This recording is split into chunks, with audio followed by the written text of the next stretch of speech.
This is going to be fandangos de Huelva or sevillanas variations now. This is going to be a little trickier than basic compás. So what we've given in previous videos is this basic pattern here where you do.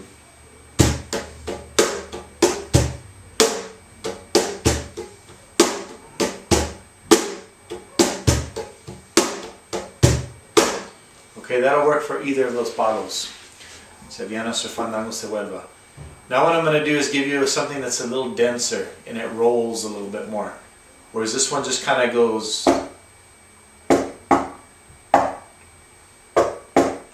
It's kind of punctuated a little bit. This one rolls a little bit more. Now in my experience it works for either fandangos de Huelva or sevillanas, but I think sevillanas a little bit more because sevillanas tends to have less breaks until there's those definite moments within one copla. So a copla of sevillanas, there are 4 total, and in one copla there's specific places where there's a break.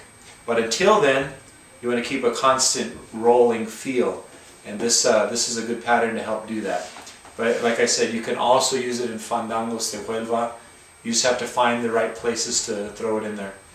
So on Cajon, we're going to throw in a little riff, a little alternating hands here. So you'll see what I mean in a second.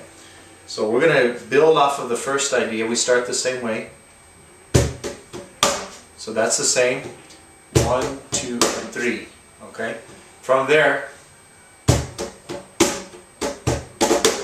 so what I'm doing there is going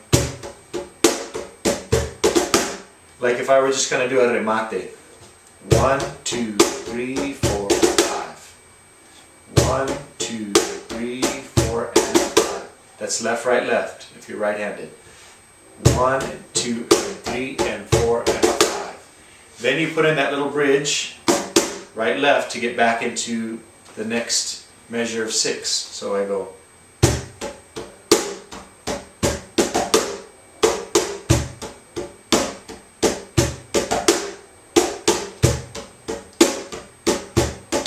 So if I'm counting that, 1, 2, 3, 4, and 5, 6. 1, 2, 3, 4, and 5, 6, and 1, 2, 3, 4, 5.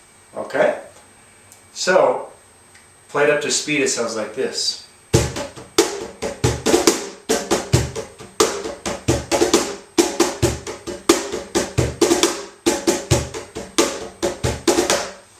Okay?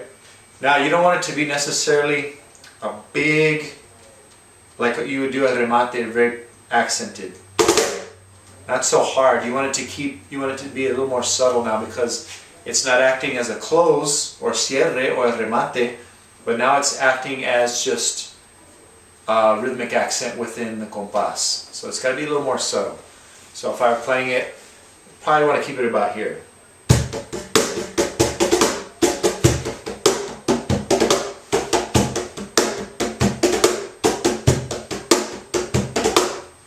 So just a little bit, not too much punch there on that little riff. Like that's one way to play it to where, but it always sounds kind of like there's, it always sounds like there's a little cierre. So one way to maybe fix that is to go ahead and do one more hand here, so that I'm doing all the way back to the right hand. So if I'm counting that out slowly, 1 and 2 and 3 and 4 and a 5 and a 5 end, all the way to the and a 5 end. So I'm going,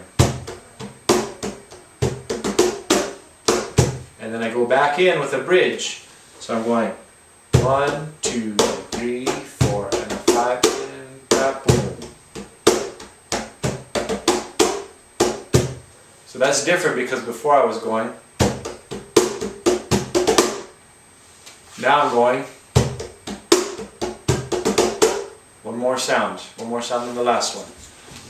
What that does is give it a little peak, but it's a really small one, and it keeps it alive so that you're not, doesn't feel like you're constantly cutting every 6, right?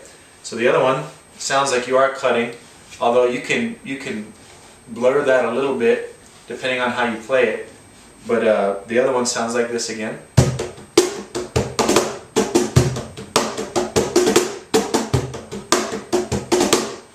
Well, this one sounds like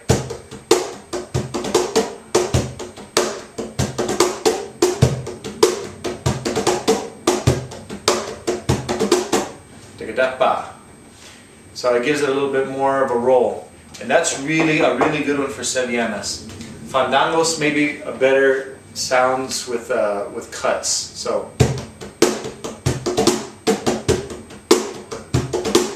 that one might be a little bit better for fandangos, but again, it all depends, and really it's a matter of taste. But because fandangos tends to go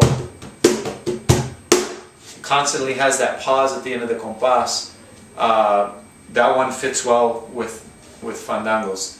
Sevillanas though, because it's rolling,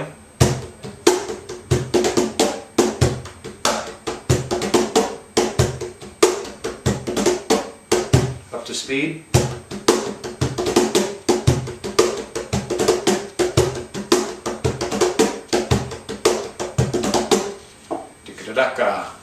It keeps it up in the air a little bit.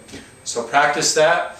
Practice the two different ones, and see how it feels to you. Because like I said, there's some fluidity in there. These aren't set rules, but these are things that experience has taught me. Maybe you'll have some different experiences. So practice out.